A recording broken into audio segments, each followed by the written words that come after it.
包法利夫人第7章。那个丈夫当然与众不同，她可能非常漂亮、聪明、高人一等，引人注目，就像她在修道院的老同学嫁的那些丈夫一样。他们现在干什么了？住在城里，有热闹的街道，喧哗的剧场，灯火辉煌的舞会，他们过着喜笑颜开、心花怒放的生活。可是他呢？生活凄凉的犹如天窗朝北的顶楼，而烦闷却是一只默默无言的蜘蛛，正在他内心各个黑暗的角落里结网。他想起了结业典礼发奖的日子，他走上讲台去领奖，去戴上他的小花冠，他的头发梳成辫子，身上穿着白袍，脚下蹬着开口的斜纹薄呢鞋，样子非常斯文。当他回到座位上来的时候，男兵们都欠身向他道贺，满院都是马车，有人在车门口向他告别，音乐教师走过他身边也和他打招呼，还夹着他的小提琴匣子。这一切都成了遥远的过去，多么遥远的过去啊！他喊他的小猎狗佳丽过来，把它夹在2个膝盖中间，用手指抚摸它细长的头，对它说：来亲亲你的女主人，你哪里知道世上还有忧愁啊？然后他看到这条细长的小狗慢悠悠地打哈欠，仿佛露出了忧郁的神色，于是又怪自己对它太严，将心比心，高声同它说起话来，仿佛自己不该错怪了他，赶快安慰几句，将功补过似的。有时海上忽然刮起一阵狂风，一下就席卷了科州的高原，把清凉的咸味一直带到遥远的田地里。灯芯草伏在地上，嘘嘘作响，山毛榉的叶子急促地颤抖，树梢也总是摇来摇去，不断地呼啸。艾玛把披巾紧紧裹住肩头，站了起来。林荫道上，给树叶染绿的光线照亮了地面的青苔，他一走过，青苔就发出轻微的嘎吱声。夕阳西下，树枝间的天空变得通红，大同小异的树干排成一条直线，仿佛金色的布景衬托着一行棕色的圆柱。他忽然觉得害怕，就叫唤着佳丽赶快走大路回到托特，精疲力竭地倒在扶手椅里，整个晚上没有说话。但是快到9月底的时候，他的生活出了一件不寻常的事。安德威烈侯爵邀请他去沃比萨。波旁王朝复辟时期，侯爵做过国务秘书，现在又想恢复政治生涯，很久以来就在准备竞选众议员。冬天他把大量木柴送人，在县议会他总是慷慨陈词，要求为本地区多修道路。在夏天大热的日子里，他嘴上长了疮，夏尔用柳叶刀尖一挑，奇迹般的使他化脓消肿了。 Tous, en effet, ne ressemblaient pas à celui-là. Il aurait pu être beau, spirituel, distingué, attirant, tels qu'ils étaient sans doute, ce qu'avaient épousé ses anciennes camarades du couvent. Que faisait-elle maintenant, à la ville, avec le bruit des rues, le bourdonnement des théâtres et les clartés du bal? Elles avaient des existences où le cœur se dilate, où les sens s'épanouissent. Mais elle, sa vie était froide comme un grenier dont la lucarne étonore, et l'ennui, araignée silencieuse, filait sa toile dans l'ombre à tous les coins de son cœur. Elle se rappelait les jours de distribution de prix, où elle montait sur l'estrade pour aller chercher ses petits courants. Avec ses cheveux en traces, sa robe blanche et ses souliers de prunelles découverts, elle avait une façon gentille et les messieurs, quand elle regagnait sa place, se penchaient pour lui faire des compliments. La cour était pleine de calèches. On lui disait adieu par les portières. Le maître de musique passait en saluant avec sa boîte à violon. Comme c'était loin, tout cela, comme c'était loin. Elle appelait Djali, la prenait entre ses genoux, passait ses doigts sur la longue tête fine et lui disait « Allons, baisez maîtresse, vous qui n'avez pas de chagrin. » Puis, considérant la mine mélancolique du svelte animal qui bâillait avec lenteur, elle s'attendrissait et, le comparant à elle-même, lui parlait tout haut, comme à quelqu'un d'affilage que l'on console.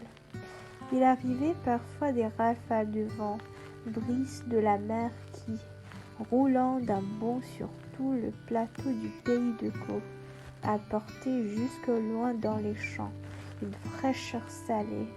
Les joncs sifflaient à ras de terre et les feuilles des hêtres bruissaient en un frisson rapide, tandis que les cimes se balançaient toujours, continuaient leur grand murmure. Emma serrait son châle contre ses épaules et se levait. Dans l'avenue, un jour vert rabattu par le feuillage éclairait la mousse rase qui craquait doucement sous ses pieds.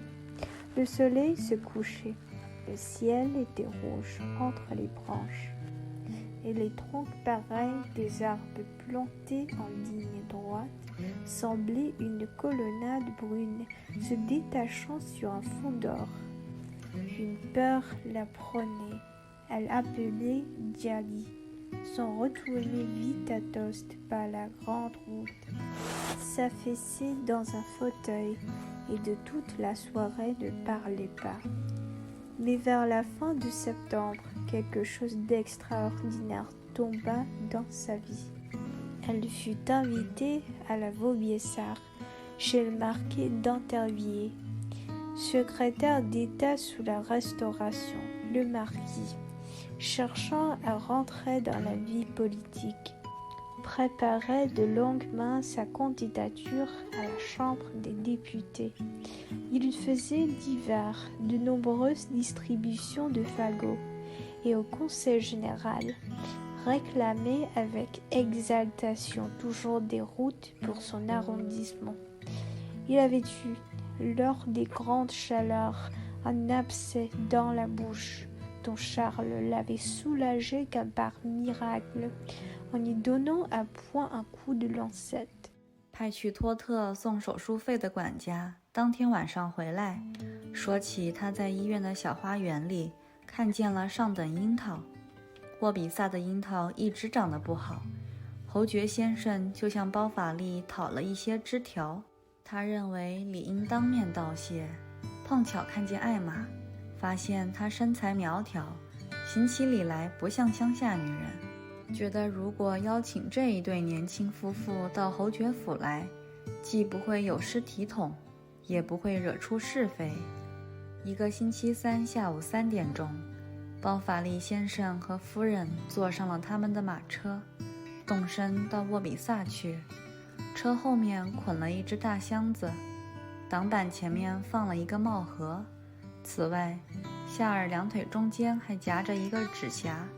他们天黑时分才到，园里开始点起灯笼，给客人的马车照路。城堡是意大利风格的近代建筑，房屋平面呈凹字形，中间是3座台阶，紧挨着山坡上的一大片草坪，有几只母牛在吃草。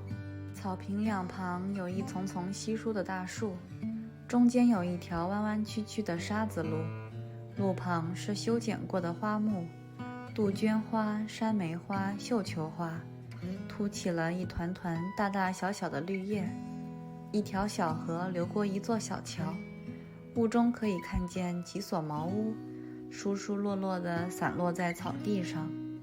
草地周围是2座坡度不大，植满了树木的小山岗。再往后走，在树丛中有2排并列的房屋，车库和马房，那是旧城堡没有拆毁的遗址。夏尔的马车停在当中的那座台阶前，仆人出来了。侯爵走上前来，伸出手臂，让医生的夫人挽着，把他领进前厅。前厅很高，有大理石板铺地，一走动或一说话都有回声，像在教堂里一样。正面是一座楼梯，左手花园对面有一条走廊，通到台球房。才到门口，就听得见象牙台球连续相撞的响声。艾玛穿过台球房去客厅的时候，看见台球四周有几个男子，神情非常认真，下巴挨着翘起的领结，个个都带了勋章，不声不响，微笑地推动球杆击球。在阴暗的护壁板上挂着几个镀金的大画框，画像下方是用黑字写着画中人的名字。艾玛一看，一个写的是让·安东·安德威列·伊韦邦维尔沃比萨伯爵，弗雷斯内男爵，1587年10月20日库特拉战役阵亡。另一个写的是让·安东·亨利吉·安德威列·沃比萨，法兰西海军上将，圣米歇尔骑士勋章，1692年5月29日。乌格圣瓦之战负伤，1693年1月23日，在沃比萨逝世。之后的人名就认不清了，因为灯光聚在台球的绿色台毯上，房间其他地方都浮着一层阴影。L'homme d'affaires envoya à Tost pour payer l'opération. Compta le soir qu'il avait vu dans le jardinet du médecin des cerises superbes. Or, les cerisiers poussaient mal à la Vaubyessard. Monsieur le marquis demanda quelques boutures à Bovary.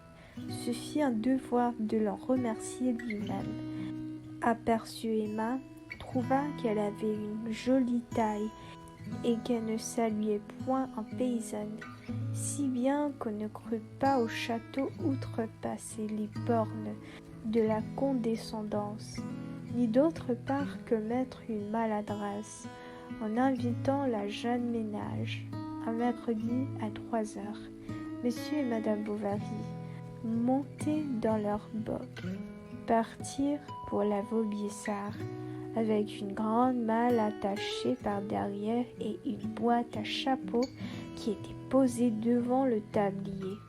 Charles avait, de plus, un carton entre les jambes. Ils arrivèrent à la nuit tombante, comme on commençait à allumer des lampions dans le parc, afin d'éclairer les voitures.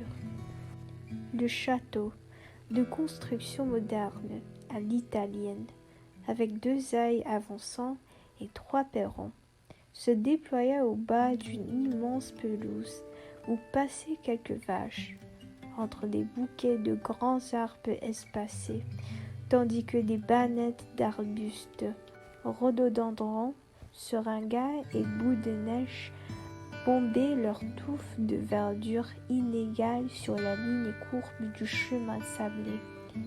Une rivière passait sous un pont.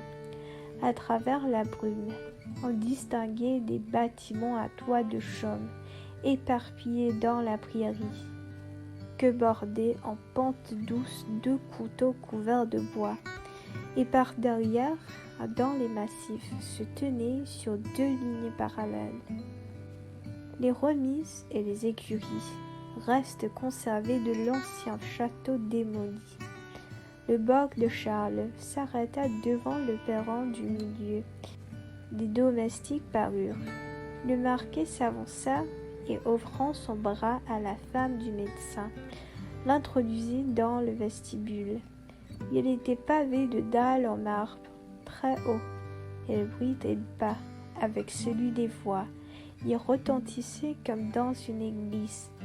En face montait un escalier droit, et à gauche une galerie donnant sur le jardin conduisait à la salle de billard dont on entendait, dès la porte, carambolaient les boules d'ivoire. Comme elle a traversé pour aller au salon, Emma vit autour du jeu des hommes à figure grave, le menton posé sur de hautes cravates, décorés tous, et qui souriaient silencieusement en poussant leur queue. Sur la boiserie sombre du lambris, de grands cadres dorés portaient, au bas de leur bordure, des noms écrits en lettres noires. Elle lut Jean-Antoine d'Andervilliers d'Iverbonville, comte de la Vaubyessard et baron de la Frasnaye, tué à la bataille de Coudras le 20 octobre 1587. Et sur un autre, Jean-Antoine Henri Guy d'Andervilliers de la Vaubyessard, amiral de France et chevalier de l'ordre de Saint-Michel, blessé au combat de la Hougue Saint-Vaast le 29 mai 1692, morte à la Vaubyessard le 23 janvier 1693. Puis on distinguait à peine ce qui suivait par la lumière des lampes, rabattu sur le tapis vert du billard, laissait flotter une ombre dans l'appartement。灯光横照到油画上，如果碰上油漆的裂痕，就会出现鱼骨的图形，使画像变成褐色的。在这些四方的金边大画框内，黑暗的画像也有比较明亮的部位，一个灰白的前额，两只瞧着你的眼睛，红色衣服的肩头披散着扑了粉的假发，或者在滚圆的腿肚子上方有个松紧袜带的扣子。伯爵推开客厅的门，一个贵妇人站了起来，那就是侯爵夫人。她来迎接艾玛，请她坐在身边的一张双人沙发上，和她亲切地谈起话来，仿佛他们早就相识一样。夫人是个40岁左右的贵妇，有漂亮的肩膀，鹰钩鼻子，说话有点脱音。那天晚上，她在栗色的头发上蒙了一条镂空花边的头巾，头巾垂在背后，像一块三角巾。一个头发金黄的年轻人坐在旁边一把高背椅子上，有几位男兵，上衣翻领的纽扣孔里插了一朵小花，围着壁炉和贵妇们闲谈。7点钟开晚宴，男兵比较多，坐在前厅是第一桌，女客坐在餐厅是第2桌，由侯爵和夫人作陪。艾玛一进餐厅就感到一股温暖的气味，夹杂着花香、衣香、肉香和松露的香味。枝形大烛台上的蜡烛在银质的中型罩上显得光焰更长，多面体的水晶笼罩在不透明的水汽里，折射着淡淡的光辉。长长的餐桌上摆着一簇簇鲜花，排成一条直线，餐巾折得像主教的帽子，放在宽边的盘子里，每个折缝中间摆了一块小小的椭圆形面包，龙虾煮熟了的红色爪子伸出盘外，大水果一层又一层堆在镂空花篮的青台上，鹌鹑真实没有脱毛，更加热气腾腾。膳食总管穿着丝袜短裤，打着白色领结，衣服镶了花边，庄严的像一个法官，在2个宾客的肩膀中间上菜，菜已一份一份切好，他只用勺子一舀，就把你要的那一部分放到你盘子里。瓷形大炉子下面是根小铜柱，上面有一座妇女的雕像，衣服从上到下都有波纹皱褶。她一动不动地看着满屋子的人。包法利夫人注意到，有好几位贵夫人没有把手套放到玻璃杯里，但是在餐桌上坐的却是一个老人。他是女客中唯一的男兵，弯腰驼背伏在盛得满满的一盘菜上，餐巾像小孩的围嘴一样在背后打了结。他一面吃，一面让汤汁从嘴里漏出来。他的眼睛布满了血丝，一头卷起的假发用一根黑带子系住。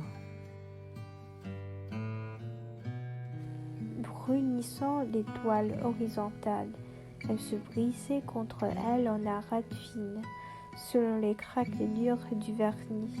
De tous ces grands carrés noirs bordés d'or sortaient, çà et là, quelques portions plus claires de la peinture, un front pâle, deux yeux qui vous regardaient, des perruques se déroulant sur l'épaule poudrée des habits rouges, ou bien la boucle d'une jarretière au haut d'un mollet rebondi. Le marquis ouvrit la porte du salon. Une des dames se leva. La marquise elle-même vint à la rencontre d'Emma et la fit asseoir près d'elle sur une causeuse, où elle se mit à lui parler amicalement, comme si elle la connaissait depuis longtemps. C'était une femme de la quarantaine environ, à belles épaules, à nez busqué, à la voix traînante, et portant ce soir-là, sur ses cheveux châtains, un simple fichu de guipure qui retombait par derrière, en triangle. Une jeune personne blonde se tenait à côté, dans une chaise à dossier long, et des messieurs qui avaient une petite fleur à la boutonnière de leur habit causaient avec les dames tout autour de la cheminée. À 7 heures, on servit le dîner. Les hommes, plus nombreux, s'assirent à la première table, dans le vestibule, et les dames à la seconde, dans la salle à manger, avec le marquis et la marquise. Emma se sentit, en entrant, enveloppée par un air chaud, mélange du parfum des fleurs et du beau linge, du fumet des viandes et de l'odeur des truffes. Les bougies des candélabres allongeaient des flammes sur les cloches d'argent. Les cristaux à facettes, couverts d'une buée mate, se renvoyaient des rayons pâles. Des bouquets étaient en ligne sur toute la longueur de la table, et dans les assiettes à large bordure, les serviettes arrangées en manière de bonnet d'évêque tenaient entre le bâillement de leurs deux plis, chacune un petit pain de forme ovale. Les pâtes rouges des homards dépassaient les plats, de gros fruits et dans des corbeilles à jour s'étageaient sur la mousse. Les cailles avaient leurs plumes, des fumées montées, et en bas de soie, en culottes courtes, en cravate blanche, en jabot, grave comme un juge, le maître d'hôtel, passant entre les épaules des convives les plats tout découpés, faisait d'un coup de sa cuillère sauter pour vous le morceau qu'on choisissait. Sur le grand poêle de porcelaine à baguette de cuivre, une statue de femme drapée jusqu'au menton regardait immobile la salle pleine de monde. Madame Bovary remarqua que plusieurs dames n'avaient pas mis leurs gants dans leurs verres.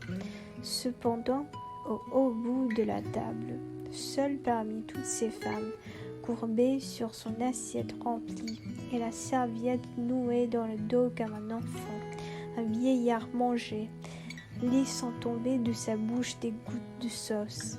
Il avait les yeux éraillés et portait une petite queue enroulée d'un ruban noir. 他是侯爵的老岳父，拉韦杰老公爵，曾经得到过国王兄弟的宠幸。孔弗让侯爵在沃德勒伊举行列会的时候，他是一个红人。据说他和夸尼、洛曾两位先生先后做过王后玛丽·安图瓦奈特的情人。他过着荒淫无度的生活，声名狼藉，不是决斗就是打赌，或者强占良家妇女，把财产荡尽花光，使家人担惊受怕。他结结巴巴，用手指着盘子，问是什么菜。一个仆人站在他椅子后面，对着他的耳朵大声回答。艾玛的眼睛总是不由自主地望着这个耷拉着嘴唇的老头子，仿佛在看一个千载难逢、令人起劲的活宝一样。他到底在宫里待过，在王后床上睡过觉啊？香槟酒是冰镇过的，艾玛感到一股凉气钻进嘴里，不由得浑身颤抖起来。她从来没有见过石榴，也没有吃过菠萝，就连砂糖在她看来也比别的地方更白更细。晚餐后，妇女们上楼回房间里去，准备参加舞会。艾玛小心着意地打扮了一下，就像第一次上舞台的女演员一样。她按照理发师说的，把头发梳理停当，然后把摊在床上的罗裙穿上身。夏尔的裤腰太紧了，带子太紧不好跳舞，她说。跳舞？艾玛问道。是的。你发疯了，人家会笑话你的，还是老实待着吧。再说，这才更像医生。他又加了一句。夏尔没说好话，他在房里走来走去，等艾玛打扮好。他在背后看她，看着镜中人影，一边一支蜡烛，他的黑眼睛显得更黑了。他紧贴两鬓的头发到了耳朵边上，稍微有点蓬起，发出蓝色的光辉。发髻上有一只摇摇晃晃的玫瑰，叶子的尖端还有几滴人造露水。她穿一条淡红色的罗裙，边上衬着3朵红花绿叶的绒球蔷薇。夏尔走过来亲吻她的肩膀。走开，他说，不要弄皱我的衣裳。小提琴的前奏曲和喇叭的声音响起来了，他赶快下楼，恨不得跑下去。4对男女合舞已经开始了，来了一些客人，后来的挤前面的。他就在门边一条长凳上坐下。4对舞一跳完，舞池就空出来了，只有3、5成群的男兵站着说话，还有穿制服的仆人端着大盘子给客人送饮料。女客坐成一排，画扇轻轻摇动，花束扮演着脸上的笑容。一个金塞子的香水瓶在捏得不紧的巴掌心转来转去，白手套紧紧箍在手腕上，显出了指甲的形状。装饰女服上身的花边震颤地发出了簌簌声，钻石别针在胸前发出了闪耀的光辉，甚至听得见镶嵌着画像的手镯和光胳膊摩擦的声响。头发紧紧贴着前额，盘在颈后，上面插着勿忘草、茉莉花、石榴花、麦穗或矢车菊，看起来像是王冠，或者是葡萄串，或者是树枝桠。安静地待在座位上的母亲们板着脸孔，还戴着近东的红色头巾。Chez le marquis de Conflans, et qui avait été, disait-on, l'amant de la reine Marie-Antoinette, entre Mademoiselle de Coigny et de Lauzun. Il avait mené une vie bruyante de débauches, pleine de duels, de paris, de femmes enlevées, avait dévoré sa fortune et effrayé toute sa famille. Un domestique derrière sa chaise lui nommait tout haut dans l'oreille les plats qu'il désignait du doigt en bégayant, et sans cesse les yeux d'Emma revenaient lui-même sur ce vieil homme à lèvres pendantes, comme sur quelque chose d'extraordinaire et d'auguste. Il avait vécu à la cour et couché dans le lit des reines. On versait du vin de champagne à la glace. Emma frissonna de toute sa peau en sentant ce froid dans sa bouche. Elle n'avait jamais vu de grenade ni mangé d'ananas, du sucre en poudre, même lui parut plus blanc et plus fin qu'ailleurs. Les dames, ensuite, montèrent dans leur chambre s'apprêter pour le bal, Emma fit sa toilette avec la conscience méticuleuse d'une actrice à son début. Elle disposa ses cheveux d'après les recommandations du coiffeur. Elle entra dans sa robe de barège, étalée sur le lit. Le pantalon de Charles le serrait au ventre. « Les sous-pieds vont me gêner pour danser, dit-il. »« Danser, reprit Emma. »« Oui, mais tu as perdu la tête. On se moquerait de toi. Reste à ta place.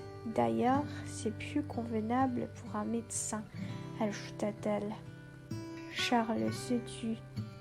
Il marchait de long en large, attendant qu'Emma fût habillée. Il la voyait par derrière, dans la glace, entre deux flambeaux. Ses yeux noirs semblaient plus noirs. Ses bandeaux, doucement bombés vers les oreilles, luisaient d'un éclat bleu. Une rose à son chignon tremblait sur une tige mobile, avec des gouttes d'eau factices au bout de ses feuilles. Elle avait une robe de safran pâle, relevée par 3 bouquets de roses pompons mêlés de verdure. Charles vint l'embrasser sur l'épaule. « Laisse-moi, dit-elle, tu me chiffonnes. » On entendit une ritournelle de violon et les sons d'un corps. Elle descendit l'escalier, se retenait de courir. Les quadrilles étaient commencés. Il arrivait du monde, on se poussait. Elle se plaça près de la porte, sur une banquette. Quand la contredanse fut finie, le parquet resta libre pour les groupes d'hommes causant debout et les domestiques en livrée qui apportaient de grands plateaux. Sur la ligne, des femmes s'assisent. Les éventails peints s'agitaient. Les bouquets cachaient à demi le sourire des visages et les flacons à bouchon d'or tournaient dans des mains d'entreouvertes dont les gants blancs marquaient la forme des ongles et serraient la chair au poignet. Les garnitures de dentelle, les broches de diamants, les bracelets des médaillons frissonnaient au corsage, scintillaient aux poitrines, bruisaient sur les bras nus. Les chevelures, bien collées sur les fronts et tordues à la nuque, avaient en couronne, en grappe ou en rameaux, des myosotis, du jasmin, des fleurs de grenadier, des épis ou des bleuets, pacifiques à leur place. Des mères à figure renfrognée portaient des turbans rouges.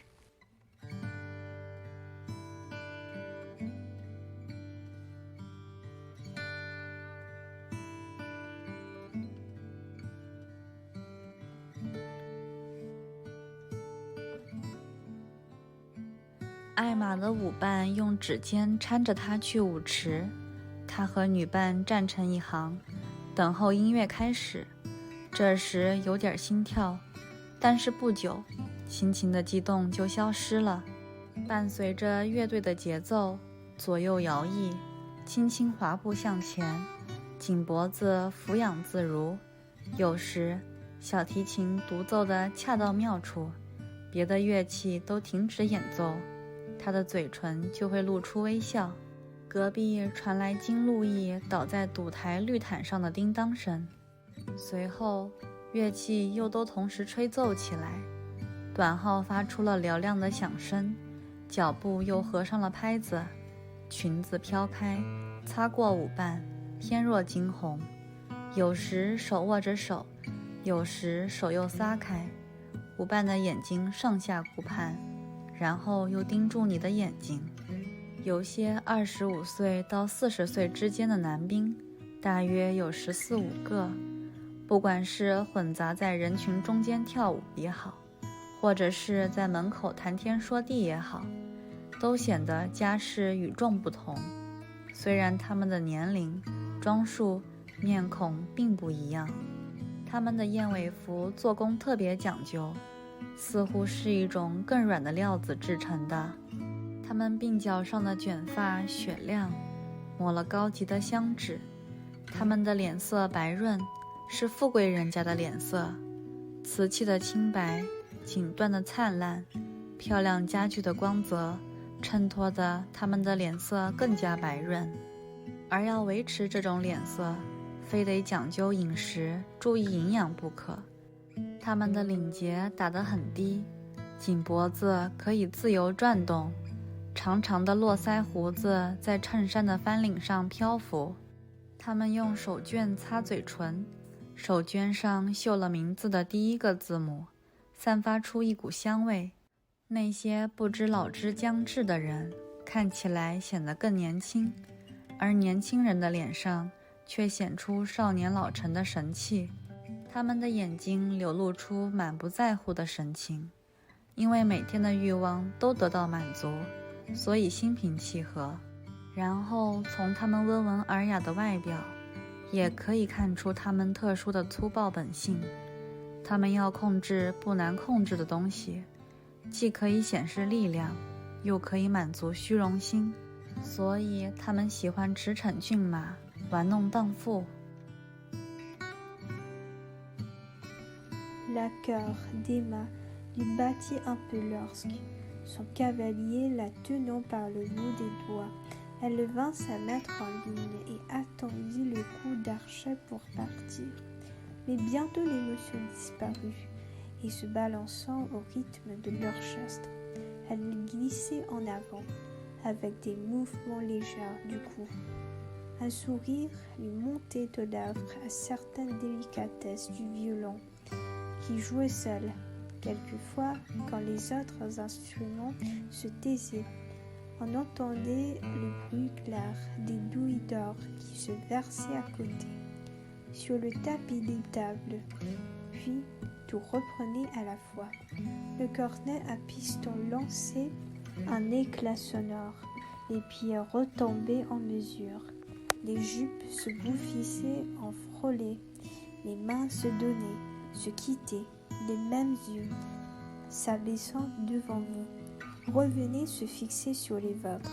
Quelques hommes, une quinzaine, de 25 à 40 ans, disséminés parmi les danseurs ou causant à l'entrée des portes, se distinguaient de la foule par un air de famille, quels que fussent leurs différents stages de toilette ou de figure. Leurs habits, mieux faits, semblaient d'un drap plus souple, et leurs cheveux, ramenés en boucle vers l'étang, lustrés par des pommades plus fines. Ils avaient le teint de la richesse, ce teint blanc que rehausse la pâleur des porcelaines, les moires du satin, le vernis des beaux meubles, et qu'entretient dans sa santé un régime discret de nourriture exquise.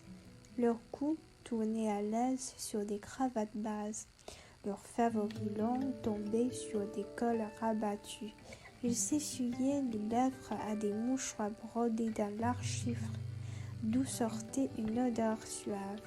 Ceux qui commençaient à vieillir avaient l'air jeunes, tandis que quelque chose de mûr s'étendait sur le visage des jeunes. Dans leurs regards indifférents flottait la quiétude de passions journellement s'assouvies, et, à travers leur manière douce, perçait cette brutalité particulière que communique la domination de choses à demi faciles, dans lesquelles la force s'exerce et où la vanité s'amuse. Le maniement des cheveux de race et la société des femmes perdues.